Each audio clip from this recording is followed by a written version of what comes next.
yang dapat diteladani dari Ibnu Sina. Baik, langsung saja ke topik pembahasan yang pertama, yakni biografi Ibnu Sina yang akan dipresentasikan oleh Dinta. Baik, di sini saya akan mempresentasikan tentang biografi dari Ibnu Sina. Ibnu Sina memiliki nama asli Abu Ali Al-Husain bin Abdullah bin Hasan bin Ali bin Sina. Di dunia barat, Ibnu Sina juga dikenal dengan nama Avicenna.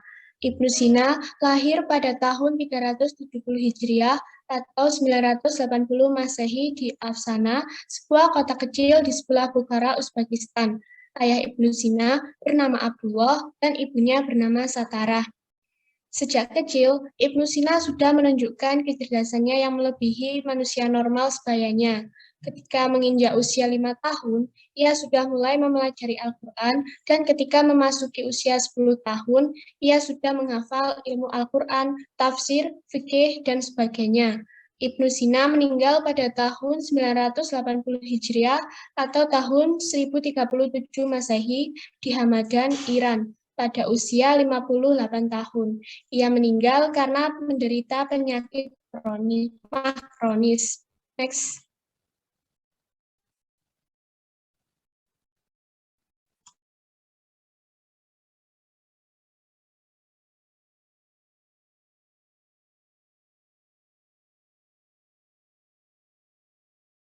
Mohon maaf, ini masih dekat.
Apa udah terlihat?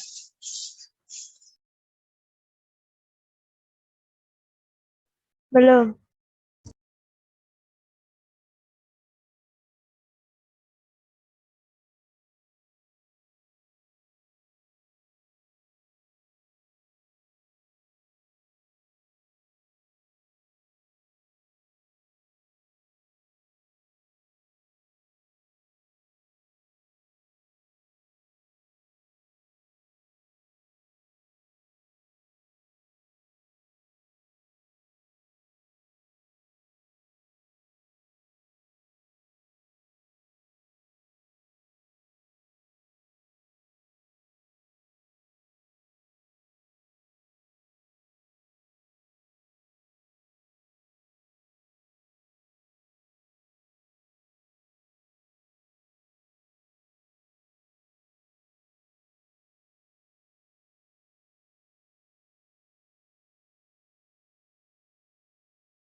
Baik, saya akan melanjutkan presentasinya.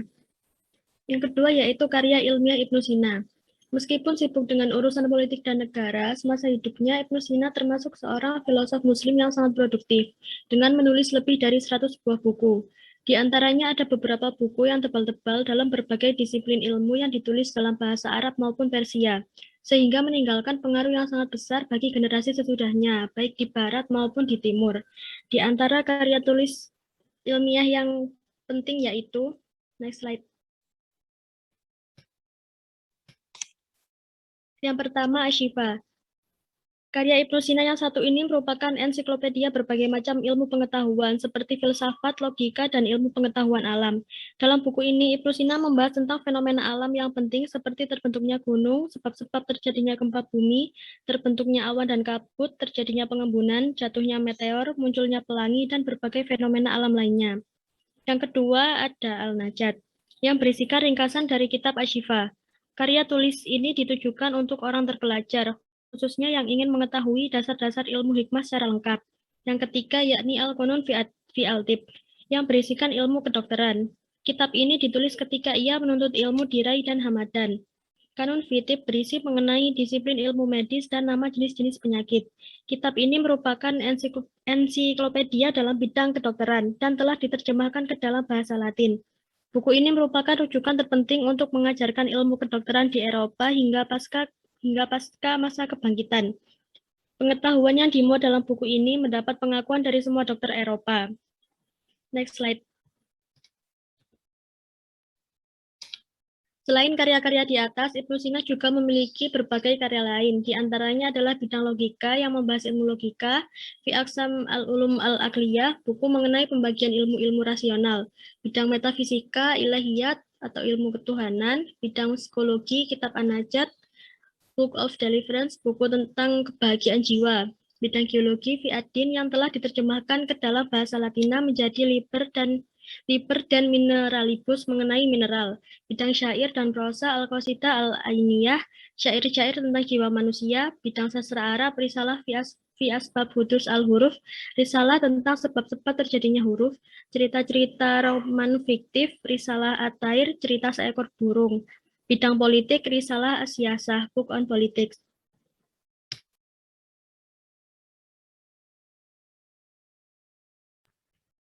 Baik, saya akan melanjutkan, yaitu implementasi pemikiran Ibnu Sina di bidang kedokteran. Ibnu Sina adalah seorang ilmuwan yang terkenal dengan berbagai karya yang luar biasa. Telah tercatat kurang lebih 267 buku telah dikarang oleh Ibnu Sina selama hidupnya, yang diantaranya buku ensiklopedia yang abadi, buku dalam bidang filsafat, serta buku tentang kedokteran. Salah satu buku karya Ibnu Sina dalam bidang kedokteran yang populer adalah Al-Qunun fi Al-Tib atau yang dikenal dengan The Canon of Medicine. Adalah buku atau kitab yang berisi tentang berbagai macam cara pengobatan serta obat-obatan, sehingga buku ini dijuluki dengan ensiklopedia pengobatan. Buku tersebut juga membahas tentang persoalan-persoalan di bidang farmasi, farmakologi, zoologi, ilmu bedah, serta berisi penjelasan tentang anggota tubuh dan penyusunnya. Juga menjelaskan bahwa tubuh terdiri dari anggota yang sederhana, misalnya tulang, daging, saraf, dan sejenisnya. Sehingga isi dari buku tersebut digunakan sebagai dasar ilmu kedokteran hingga saat ini, seperti penemuan peredaran darah manusia, penggunaan bius sebelum operasi, pemanfaatan batu es sebagai penurun demam, pemeriksaan nadi dari pergelangan tangan, pencegahan kanker melalui pembedahan, dan sistem yang terkenal atau yang digunakan saat ini yaitu sistem isolasi dan sistem karantina.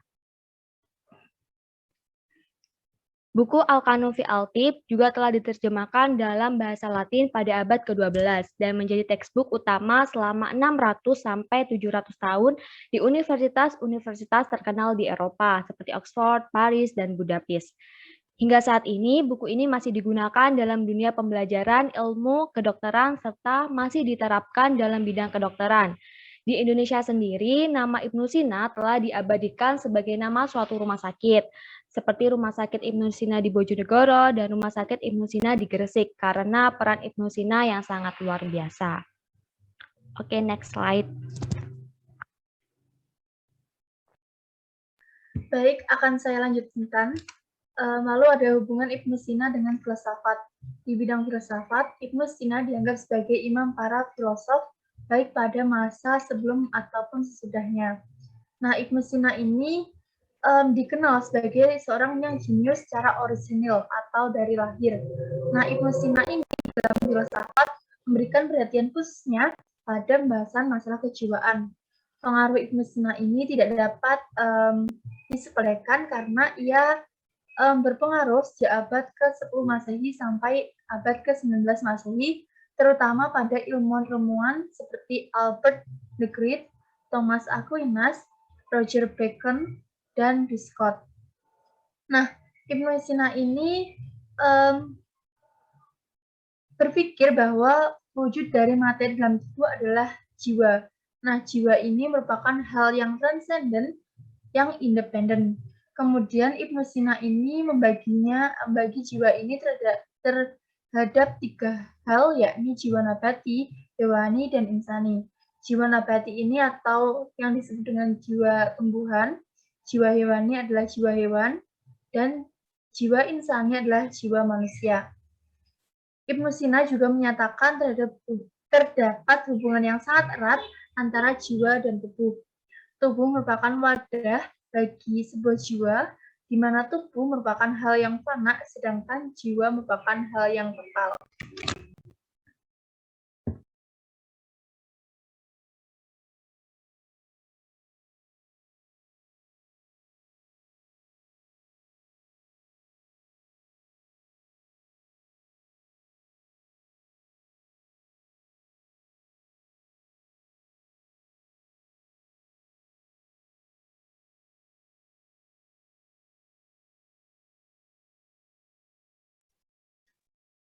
Hal yang patut diteladani dari Ibnu Sina.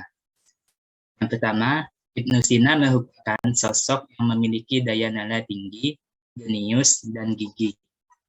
Beliau banyak mempelajari sendiri ilmu pengetahuan dengan sangat mudah. Yang kedua, beliau merupakan sosok yang tak mengenal putus asa. Suatu ketika, saat beliau membaca buku metafisika kayak Aristoteles sebanyak 40 kali sampai beliau menghafalnya, tetapi tidak memahami apa isi yang terkandung di dalam buku tersebut. Beliau tetap mencari buku yang bisa menjadi kunci untuk memahami buku Aristoteles tersebut. Pada akhirnya beliau pergi ke suatu pasar loak khusus buku filsafat. Di sana beliau menemukan buku kayak Al-Farabi yang menjadi kuncinya. Yang ketiga, beliau merupakan sosok yang taat beribadah, tabah, dan tekun dalam mempelajari ilmu pengetahuan.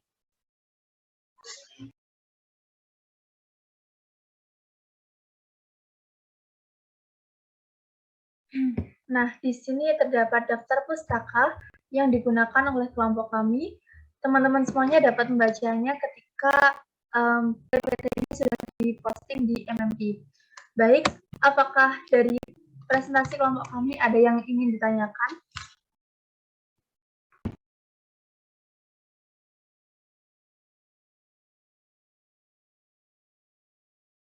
Di sini kami membuka gelombang pertanyaan yang berisikan 3 pertanyaan saja, dikarenakan hari ini ada kelompok 8 yang akan presentasi, jadi cukup 3 pertanyaan saja. Bagi yang ingin bertanya, silakan raise hand terlebih dahulu.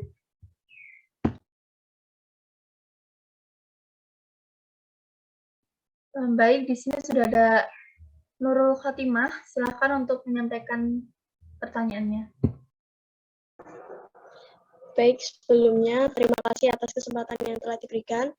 Sebelumnya saya minta maaf karena tidak bisa off-cam karena terkendala jaringan.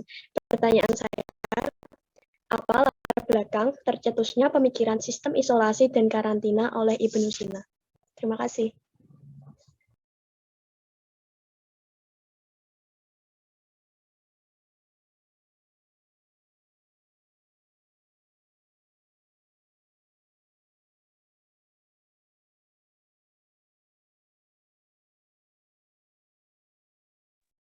Baik, terima kasih atas pertanyaannya. Pertanyaannya akan kami tampung terlebih dahulu.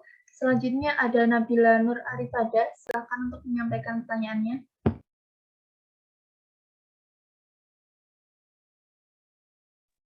Baik, terima kasih atas kesempatan yang sudah diberikan. Saya ingin bertanya, apakah ada pemikiran-pemikiran atau statement yang dikeluarkan oleh Ibnu Sina yang mana pemikiran tersebut ada pertentangan atau perdebatan dari filsuf lain atau ilmuwan lain? Terima kasih.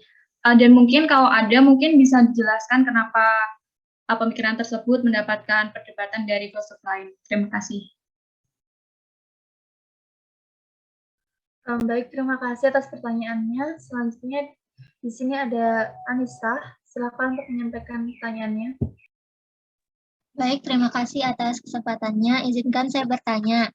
Di antara banyaknya karya-karya yang dihasilkan oleh Ibnu Sina, baik dalam bidang kedokteran, geologi, ataupun yang lainnya, apakah ada suatu karya Ibnu Sina yang sudah tidak digunakan lagi saat ini dikarenakan adanya kesalahan ataupun karena perkembangan zaman? Terima kasih.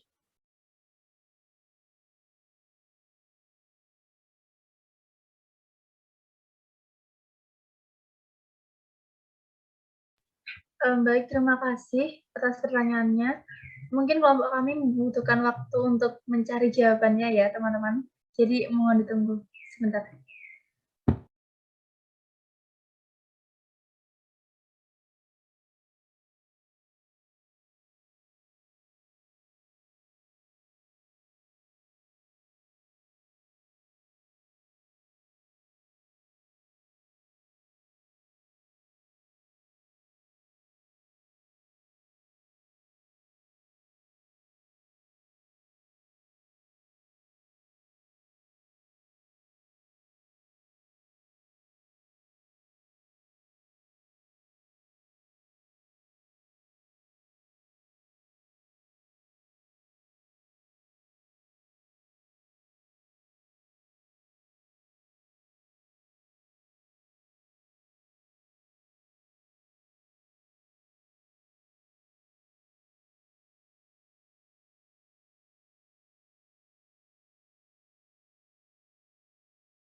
Nah, baik, di sini saya akan menjawab pertanyaan dari Nurul Khotimah.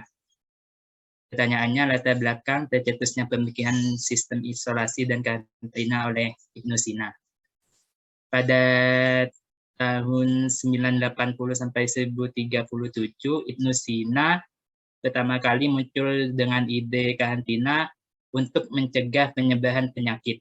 Beliau menduga bahwa beberapa penyakit disebabkan oleh mikroorganisme. Untuk mencegah kontaminasi antar manusia, beliau menemukan metode mengisolasi orang selama 40 hari. Beliau menyebut metode ini al-arba'iniyah atau 40. Oleh karena itu, asal-usul metode yang saat ini digunakan di banyak dunia untuk memerangi pandemi berasal dari dunia Islam. Apakah ada feedback? Bagaimana penanya, apakah ada feedback atau mungkin kurang jelas atau bagaimana? Sudah cukup jelas, terima kasih. Sama-sama. Untuk pertanyaan selanjutnya, sebentar ya.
Baik, di sini saya akan menjawab pertanyaan dari Anisha Maulidia.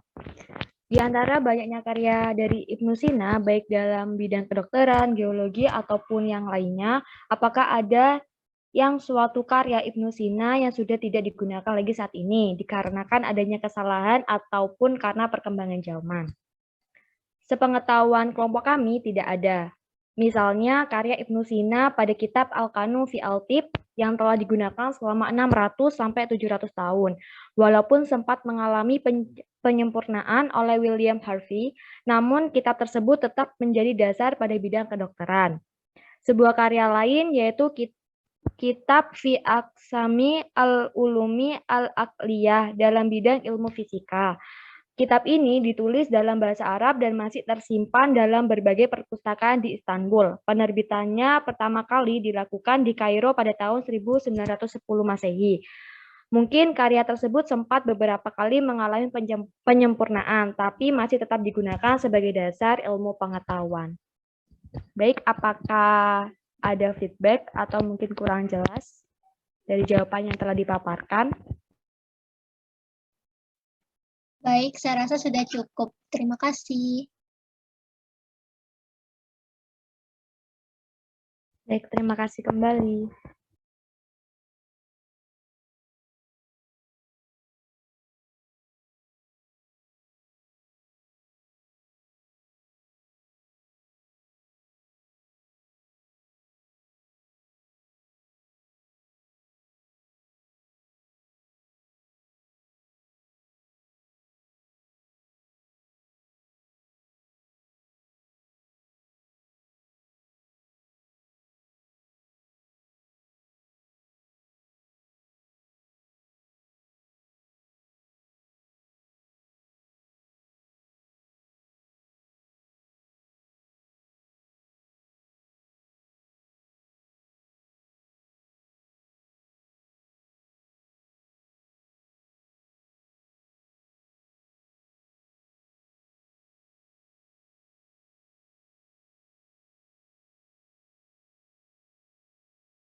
Baik, di sini saya akan menjawab pertanyaan nomor 3 dari Nabila Nur Arifadah. Apakah ada pemikiran-pemikiran Ibnu Sina yang mendapat pertentangan atau perdebatan dari filsuf atau ilmuwan lain? Jawabannya adalah, sebagai seorang filsuf, tentu saja pandangan Ibnu Sina pernah mendapatkan pertentangan dari filsuf lainnya. Sebagai contoh, Ibnu Sina berpendapat bahwa matematik boleh digunakan untuk mengenal Tuhan. Pandangan hampir sama itu pernah dikemukakan oleh ahli falsafah Yunani seperti Pitagoras untuk menguraikan mengenai suatu kejadian.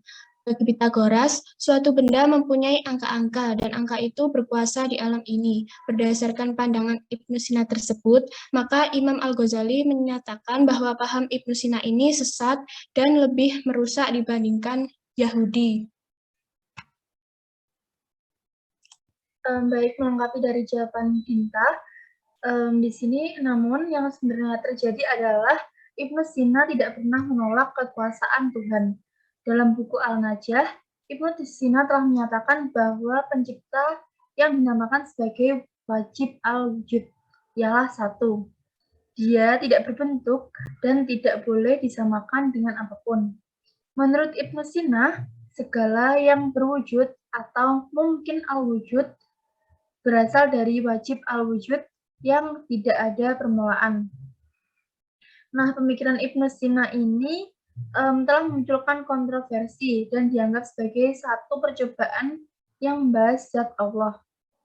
Sehingga hal ini membuat Imam Al-Ghazali menulis sebuah buku yang berjudul Tahafut al-Falasifah atau tidak ada kesinambungan dalam pemikiran ahli falsafah untuk membahas pemikiran Ibnu Sina ini. Terima kasih. Apakah ada feedback dari penanya? Sudah cukup jawabannya. Terima kasih banyak. Baik, terima kasih. Baik, dikarenakan waktu yang sudah sangat lumayan singkat, jadi kami dari kelompok 7 mohon maaf apabila ada kesalahan atau kurang lebihnya kami mohon maaf. Wassalamualaikum warahmatullahi wabarakatuh. Untuk kelompok 8 dipersilakan untuk lanjutkan presentasi. Terima kasih.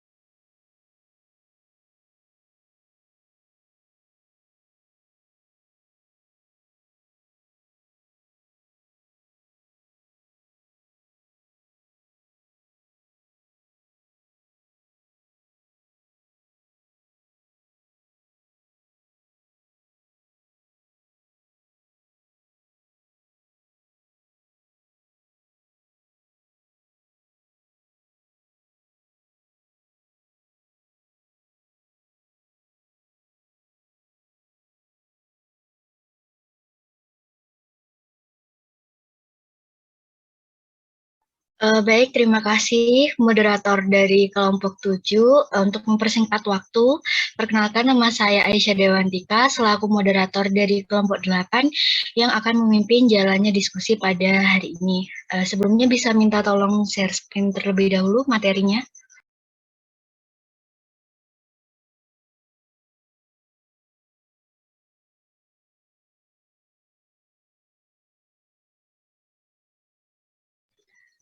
Baik, diskusi kita kali ini mengangkat tema tentang etika kesehatan masyarakat. Sebelumnya izinkan saya untuk memperkenalkan anggota kelompok saya terlebih dahulu. Next.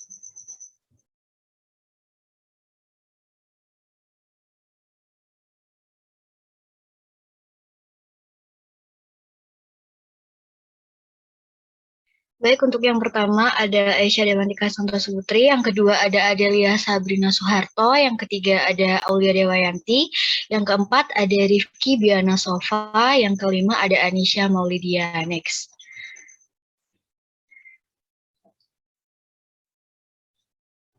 Nah, pada materi kali ini terdapat beberapa inti pembahasan yang akan kelompok kami bahas. Yang pertama ada pengertian filsafat, kemudian pengertian etika, pengertian kesehatan masyarakat, etika kesehatan masyarakat, dan yang terakhir hubungan filsafat dengan etika kesehatan masyarakat. Kemudian untuk materi yang pertama akan dipaparkan oleh anggota kelompok kami. Saya persilahkan. Baik, saya akan menjelaskan mengenai pengertian filsafat. Next. Filsafat ini terdiri dari dua kata, yaitu philein yang berarti cinta atau love, dan sophia yang berarti kebijaksanaan atau wisdom. Menurut etimologis, filsafat memiliki dua makna yang berbeda. Pertama, berdasarkan kata philein dan sophos, berarti hal-hal yang bersifat bijaksana. Bijaksana dalam konteks ini diartikan sebagai suatu kata sifat. Yang kedua, merujuk pada asal kata philos dan sophia yang berarti menjadi teman kebijaksanaan. Kebijaksanaan yang dimaksud sebagai suatu kata benda. Next. Kemudian untuk pengertian filsafat menurut beberapa tokoh. 1. Aristoteles. Menurut Aristoteles, filsafat merupakan ilmu yang memuat kebenaran yang terdapat pada ilmu-ilmu logika, metafisika, etika, ekonomi, estetika, dan politik. Yang kedua, Marcus Tullius Cicero. Filsafat sebagai pengetahuan mengenai sesuatu yang maha agung serta upaya untuk meraihnya. Yang ketiga, Al-Farabi. Filsafat memiliki arti suatu ilmu pengetahuan mengenai alam maujud dan bertujuan menyelidiki substansi yang sesungguhnya. Yang keempat, Immanuel Kant. Filsafat adalah ilmu pokok dari segala ilmu pengetahuan.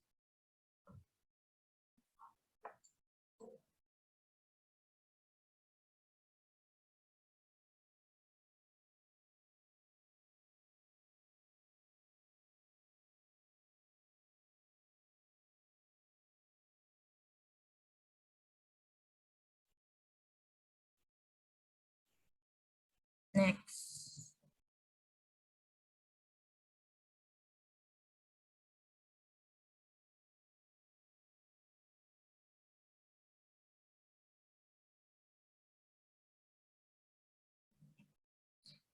Pengertian etika. Etika adalah cabang dari filsafat yang membicarakan tentang nilai baik buruk.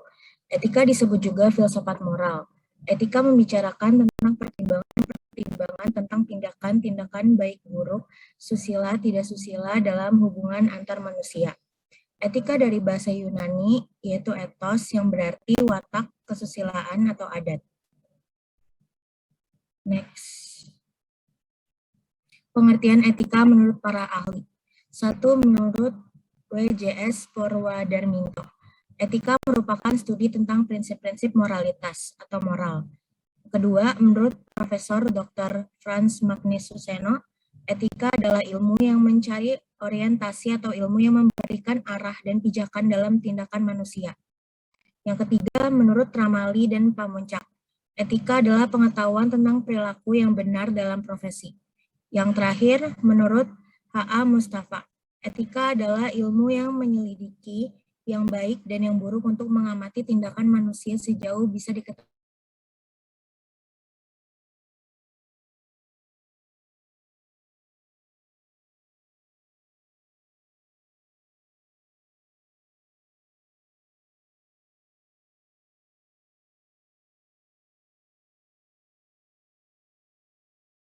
Bisa di next. Baik, yang pertama ada pengertian kesehatan masyarakat. Nah, pendekatan yang dimiliki oleh ilmu kesehatan masyarakat tentu tidak sama dengan kedokteran yang menangani individu yang sudah terdampak suatu wabah atau penyakit. Kesehatan masyarakat sendiri merupakan suatu ilmu dan seni dengan tujuan untuk mencegah terjadinya suatu penyakit, memperpanjang usia, dan meningkatkan derajat kesehatan pada masyarakat luas atau suatu komunitas. Menurut ahli kesehatan sendiri, yaitu Winslow, ilmu kesehatan masyarakat adalah seni untuk memperbaiki sanitasi suatu lingkungan, memberantas penyakit yang menular, memberikan pendidikan mengenai kebersihan, mengorganisasi pelayanan medis dengan tujuan agar setiap orang memiliki jaminan mengenai kesehatannya. Next. Kemudian seperti yang terlihat pada slide, ada 4 pilar kesehatan. Yang pertama ada upaya pencegahan atau preventif, kemudian promotif, kuratif, dan rehabilitatif. Bisa di next. Yang pertama ada upaya preventif. Tindakan suatu individu atau masyarakat berupa tingkah laku yang berpikir secara logis, mengikuti konsep tentang penyebab suatu penyakit, dan bagaimana cara pencegahannya merupakan pengertian dari upaya preventif. Prevensi sendiri secara etimologi berasal dari kata pravenir yang memiliki arti antisipasi atau mencegah terjadinya sesuatu. Kemudian ada usaha-usaha yang dapat dilakukan untuk mencegah suatu penyakit. Antara lain, yang pertama ada banyak melakukan aktivitas fisik seperti berolahraga untuk melancarkan sirkulasi darah. Dengan melakukan olahraga, aliran darah menuju otak menjadi lancar dikarenakan meningkatnya jumlah oksigen di dalam darah. Sehingga kondisi ini baik untuk meningkatkan fungsi otak. Kemudian yang kedua ada melakukan pemeriksaan kesehatan secara berkala di fasilitas pelayanan kesehatan yang tersedia. Tidak dapat dipungkiri, saat ini masih banyak masyarakat yang lebih memilih untuk mengonsumsi obat tradisional dibandingkan mendatangi fasilitas kesehatan. Nah, maka dari itu perlu diketahui bahwa melakukan pemeriksaan secara berkala ini sangatlah penting untuk mendeteksi dini suatu penyakit agar dapat dilakukan pencegahan dan pengobatan sedini mungkin. Kemudian ada imunisasi atau vaksin untuk membentuk kekebalan tubuh. Seseorang yang sudah diberikan imunisasi, jika suatu saat terpapar suatu penyakit, maka tidak akan sampai sakit berat karena meningkatnya kekebalan tubuh seseorang terhadap suatu penyakit akibat imunisasi. Next.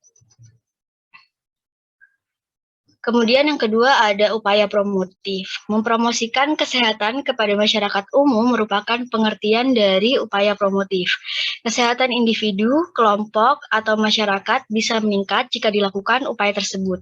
Dan setiap manusia memiliki hak untuk memperoleh pengetahuan yang cukup mengenai kesehatannya agar dapat berperan dalam pemeliharaan kesehatan masing-masing individu. Nah, usaha promotif ini dapat dilakukan dengan berbagai cara, antara lain yang pertama, menyediakan makanan yang sehat dan bergizi serta cukup kualitas maupun kuantitasnya. Makanan yang bergizi dapat memiliki peran yang penting dalam menjaga sistem pencernaan. Dengan mengonsumsi makanan yang tinggi serat, maka akan menjaga usus tetap sehat. Kemudian yang kedua, ada memberikan pendidikan mendasar mengenai kesehatan pada masyarakat sesuai kebutuhan. Pemahaman mengenai pentingnya menjaga kesehatan yang diberikan kepada masyarakat dapat meningkatkan derajat kesehatan fisik, mental, maupun sosial, sehingga dapat mengubah perilaku masyarakat yang tidak sehat menjadi perilaku hidup sehat. Kemudian yang terakhir ada perbaikan hygiene dan sanitasi lingkungan, seperti menyediakan air bersih bagi rumah tangga dan perbaikan pengelolaan sampah. Kegiatan ini memiliki tujuan agar terciptanya lingkungan yang sehat, aman, dan nyaman, serta mengembalikan kondisi dari air di dalam tanah supaya menjadi lebih layak untuk digunakan. Next. Yang ketiga ada upaya kuratif. Nah, upaya kuratif ini dikatakan sebagai upaya yang reaktif karena upaya ini dilakukan ketika suatu individu sudah terdampak suatu penyakit, kemudian membutuhkan perawatan dan pengobatan dari ahlinya. Contoh dari upaya kuratif sendiri adalah perawatan orang yang terdampak suatu penyakit infeksi dengan cara diberikan antibiotik. Pemberian antibiotik sendiri hanya dapat dilakukan oleh tenaga kesehatan yang berwenang dalam pemberian obat. Jadi tidak sembarang orang yang bisa menanganinya. Next. Kemudian yang terakhir ada upaya rehabilitatif. Berbagai kegiatan seperti pelatihan fungsi gerak tubuh bagi pasien yang memiliki suatu penyakit bisa disebut dengan upaya rehabilitatif. Penerapan dari upaya rehabilitatif ini bisa kita temui pada pasien yang memiliki penyakit stroke atau patah tulang. Setelah melakukan upaya pengobatan, pasien nantinya akan diberikan jadwal check up ke fasilitas kesehatan dengan jangka waktu yang sudah ditentukan. Tujuannya agar tenaga kesehatan bisa memantau perkembangan mengenai obat yang pasien terima. Upaya pelatihan gerak manual maupun menggunakan alat yang diberikan pada penderita stroke dengan tujuan pemeliharaan dan pemulihan kondisi pasien. Next. Baik, materi selanjutnya akan disampaikan oleh teman saya. Baik, selanjutnya saya akan memaparkan materi yang keempat mengenai etika kesehatan masyarakat. Next. Di sini yang pertama mengenai definisi etika kesehatan masyarakat dari CDC 2011 yang diterjemahkan oleh Heriana 2019. Dengan demikian, etika kesehatan masyarakat didefinisikan sebagai sebuah proses menentukan tindakan dan berfungsi dalam mengklarifikasi, menentukan prioritas, dan mempertimbangkan tindakan-tindakan kesehatan masyarakat berdasarkan prinsip-prinsip etik, nilai-nilai, dan kepercayaan dari masyarakat, serta berdasarkan ilmu pengetahuan dan informasi lainnya. Next. Definisi yang kedua dari Barrett et al. 2016 yang diterjemahkan oleh Heriana 2019. Etika kesehatan masyarakat dapat dilihat dalam dua hal, yaitu pertama sebagai aplikasi dari prinsip-prinsip dan norma-norma yang mengatur pekerjaan ahli kesehatan masyarakat, atau sebagai proses untuk mengidentifikasi, menganalisis, dan memecahkan masalah atau isu-isu etik yang berkaitan dengan pekerjaan ahli kesehatan masyarakat. Next.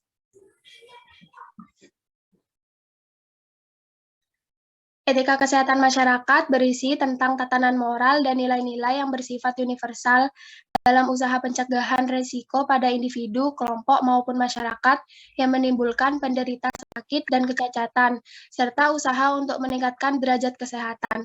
Etika kesehatan masyarakat juga berisi prinsip-prinsip dan nilai-nilai yang dirancang sebagai panduan untuk meningkatkan kesehatan, mencegah kecelakaan, dan mencegah penyakit dalam masyarakat.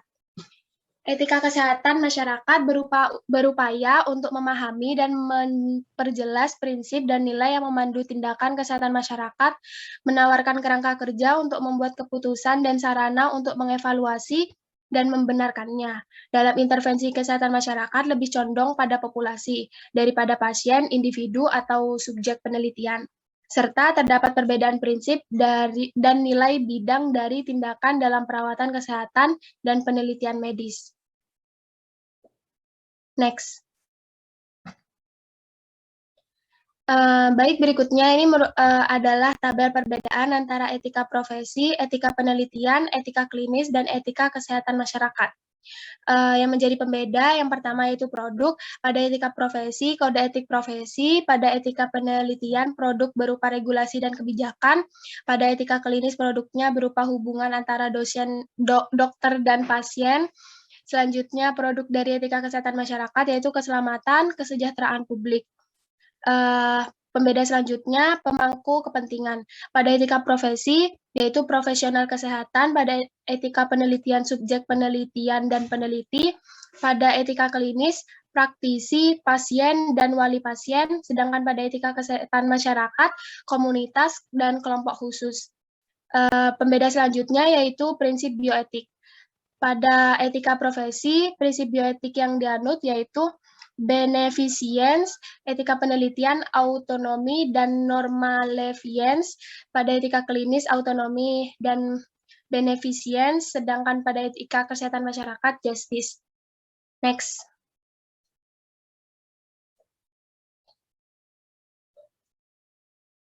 Kode etik kesehatan masyarakat. Menurut Harisman 2016, pendidikan profesi perlu didukung oleh body of language, yaitu garapan ilmu tertentu berupa ontologi, metodologi ilmu epistemologi, dan pemanfaatan ilmu aksiologi. Pendidikan profesi diperoleh melalui pendidikan terarah, terencana, terus-menerus, dan berjenjang. Di samping itu, pekerjaan profesi diatur oleh kode etik profesi. Sementara itu, dalam kode etik profesi ada pula pasal-pasal yang mengatur kehidupan profesi. Untuk mengatur kehidupan profesi dan hal-hal yang berhubungan dengan peningkatan pengetahuan dan keterampilan profesi, maka setiap profesi memiliki wadah profesi. Dengan maksud untuk mewujudkan pengabdian yang luhur, kami para profesi kesehatan masyarakat Indonesia, dengan rahmat Tuhan Yang Maha Esa, merumuskan kode etik kesehatan masyarakat Indonesia yang diuraikan dalam bab-bab dan pasal-pasal sebagai berikut menurut Ikatan Ahli Kesehatan Masyarakat Indonesia 2013. Next. Yang terbagi menjadi 6 bab. Bab pertama, kewajiban umum dari pasal 1 hingga pasal 5. Bab kedua, mengenai kewajiban terhadap masyarakat yang dituangkan pada pasal 6 sampai pasal 13. Bab ketiga mengenai kewajiban terhadap profesi kesehatan lain dan profesi di luar bidang kesehatan tertuang pada pasal 14 sampai pasal 15. Bab keempat kewajiban terhadap profesi bab 16, pasal 16 dan sampai pasal 18. Yang selanjutnya bab kelima tentang kewajiban terhadap diri sendiri yang tertuang pada pasal 19 hingga pasal 20.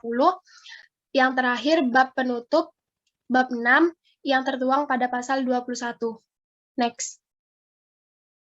Yang selanjutnya akan dipaparkan oleh teman saya. Baik, yang terakhir ada hubungan filsafat dengan etika kesehatan masyarakat. Hubungan filsafat dengan etika kesehatan masyarakat secara umum merupakan etika kesehatan masyarakat merupakan bagian dari filsafat. Bahkan salah satu cabang dari ilmu filsafat masuk ke dalam dasar ilmu aksiologi, di mana aksiologi sendiri membahas tentang nilai-nilai baik etika, estetika, dan humaniologi. Maka pengertian etika jika ditinjau dari segi filsafat adalah cabang ilmu filsafat mengenai suatu penelitian kritis dan mendasar dari yang baik, yang pantas, dan benar dari ajaran moral. Dalam etika, pertimbangannya juga sudah dilakukan secara sistematis, karena menyangkut adab dan kebiasaan manusia untuk mendapatkan kebenaran, solusi, ataupun pencegahannya.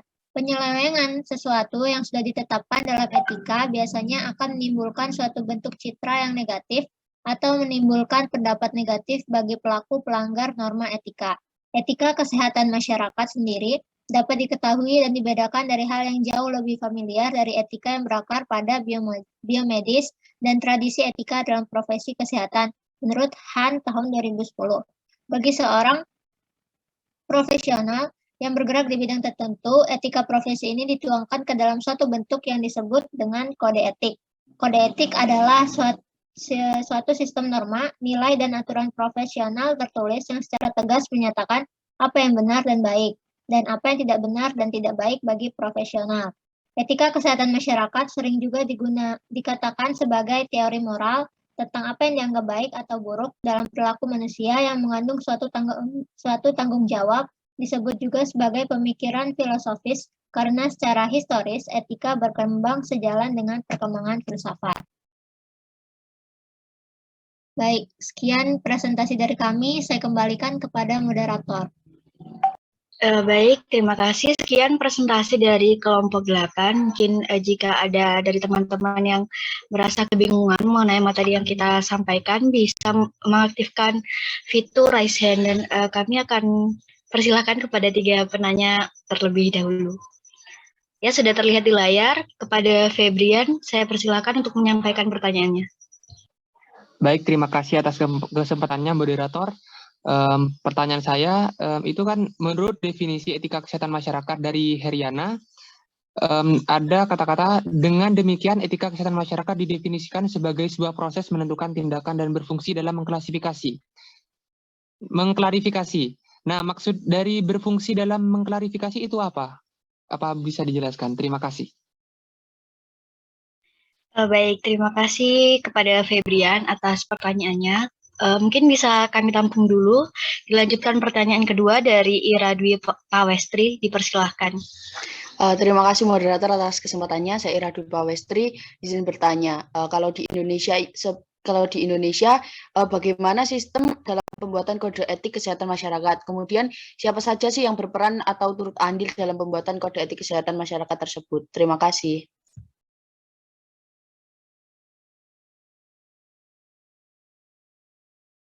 Baik, terima kasih kepada Ira atas pertanyaannya. Kami tampung terlebih dahulu, dilanjutkan oleh Farah. Dipersilahkan kepada Farah. Baik, terima kasih atas kesempatannya. Sebelumnya, saya Farah Khairunisa dengan NIM 212110101010. Mohon izin untuk bertanya.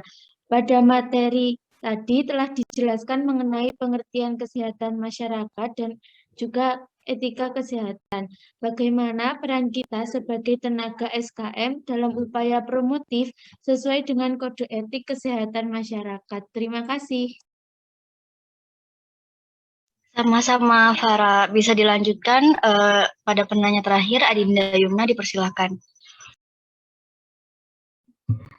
Ya, terima kasih untuk moderator. Saya izin bertanya. Bagaimana menurut kelompok kalian mengenai apa pentingnya mempelajari etika dalam ilmu filsafat? Terima kasih. Sama-sama, mungkin dari anggota kelompok 8 ada yang ingin menjawab pertanyaan terlebih dahulu? Izin masuk, moderator ingin menjawab pertanyaan dari Ira Dwi Pramesti. Iya, dipersilahkan. Pertanyaannya tadi, bagaimana sistem Indonesia dalam pembuatan kode etik kesehatan masyarakat? Jawabannya yang mencetuskan kode etik kesehatan masyarakat yaitu IAKMI. IAKMI adalah singkatan dari Ikatan Ahli Kesehatan Masyarakat Indonesia, suatu organisasi profesi yang bersifat independen dan multidisipliner untuk berkepentingan kesehatan masyarakat, berdasarkan Pancasila dan berdasarkan UUD 1945. IAKMI didirikan pada tahun 1971 berdasarkan Akta Nomor 65 tanggal 27 April 1971. Pertanyaan yang selanjutnya itu, kemudian siapa saja yang berperan turut andil dalam pembuatan kode etik kesehatan masyarakat tersebut? Menurut IAKMI, pendekatan preventif promotif yang melibatkan keikutsertaan masyarakat yang mempunyai implikasi bahwa klien profesi kesehatan masyarakat bukanlah individu tetapi masyarakat. Dalam melaksanakan upaya kesehatan masyarakat perlu dilandasi oleh etika yang berasaskan Pancasila dan UUD. Apakah ada feedback dari Ira? Cukup, jawaban sudah jelas. Terima kasih.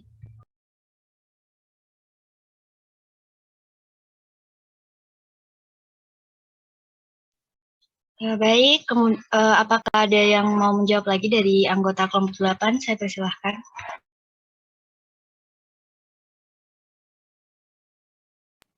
Baik, saya izin menjawab pertanyaan dari Adinda Yumna.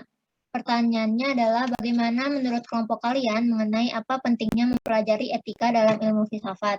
Jawabannya, menjadi penting karena etika merupakan nilai-nilai dari moralitas kemanusiaan, sehingga dalam pedalaman mencari nilai-nilai tersebut, maka etika merupakan filsafat ilmu. Selain itu, etika juga bagian dari ilmu filsafat ilmu, merupakan panduan dari nilai-nilai terhadap tata cara individu, masyarakat, maupun bernegara. Setiap kehidupan itu perlu suatu etika, agar nilai-nilai moralitas dapat terjaga di dalam kehidupan itu sendiri. Selain itu, etika dalam pandangan agama Islam merupakan akhlak yang harus dijaga oleh setiap individu, agar hubungan baik antara individu maupun dengan penciptanya Al-Khaliq terjalin dengan keharmonisan. Habluminanas, habluminallah. Hubungan etika dengan ilmu adalah merupakan pembatasan agar pemikiran manusia yang haus akan kebenaran dapat terjaga tidak keluar dari norma-norma yang seharusnya tetap dipertahankan, karena itulah akal yang dibebaskan akan mengarah kepada kesesatan. Baik, sekian jawabannya. Apakah ada feedback dari Adinda Yumna? Baik, terima kasih untuk jawabannya, Anisha. Baik, kemudian dari saya sendiri mungkin izin menjawab pertanyaan yang diajukan oleh Farah tadi. Pertanyaannya pada materi yang telah dijelaskan mengenai pengertian kesehatan masyarakat dan etika kesehatan, bagaimana peran Anda sebagai tenaga SKM dalam upaya promotif sesuai dengan kode etik kesehatan masyarakat. Nah, jadi saya ambil kesimpulan di sini peran kita kan saat ini sebagai mahasiswa. Nah, di bab 5 ada mengenai kewajiban terhadap diri sendiri, pasal 20 itu dikatakan bahwa ahli kesehatan masyarakat senantiasa berusaha untuk meningkatkan pengetahuan dan keterampilannya sesuai dengan perkembangan ilmu, pengetahuan, dan teknologi. Nah, mungkin saat ini kita kan masih sebagai mahasiswa SKM, jadi kewajiban kita dalam upaya promotif itu bisa dilakukan dengan meningkatkan ilmu pengetahuan dan keterampilan dengan disesuaikan dengan perkembangan ilmu pengetahuan dan teknologi. Kemudian hal sederhana lainnya mungkin kan kita nih sudah mendapat sedikit ilmu mengenai kesehatan, mungkin bisa disalurkan kepada keluarga terdekat terlebih dahulu sebelum terjun ke masyarakat yang lebih luas seperti itu. Apa ada feedback dari Farah?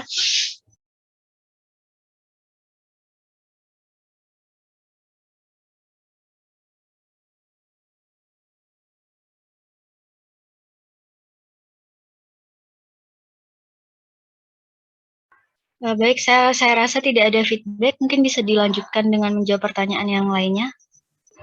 Saya ingin menjawab pertanyaan dari Febrian. Pertanyaannya, menurut definisi etika kesehatan masyarakat dari Haryana, dengan demikian etika kesehatan masyarakat didefinisikan sebagai sebuah proses menentukan tindakan dan berfungsi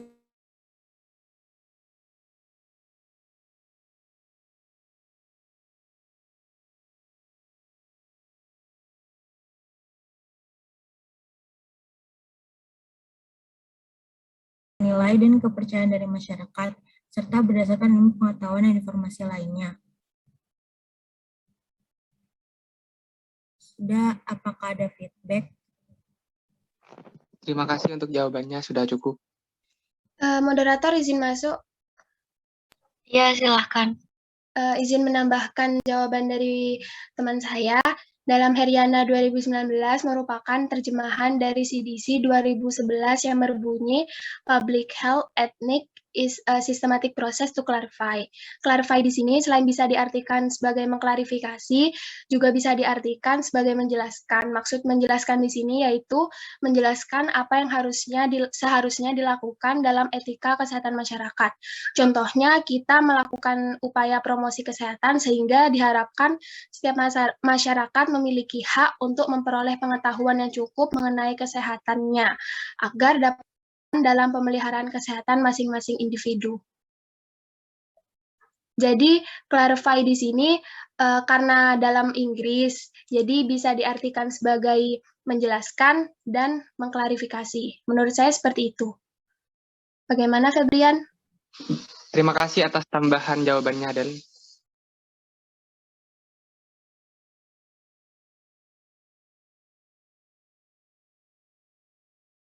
Baik, karena seluruh pertanyaan sudah terjawab, saya izin tutup sesi diskusi pada hari ini dan saya mewakili kelompok 8 memohon maaf apabila ada tutur kata yang kurang berkenan di saat berjalannya diskusi hari ini. Wassalamualaikum warahmatullahi wabarakatuh. Waalaikumsalam warahmatullahi wabarakatuh. Ya, buat teman-teman mungkin bisa langsung live aja dari Zoom. Soalnya Pak Wajudin tidak memberikan tanggapan tadi seperti yang disampaikan. Terima kasih. Oke, makasih.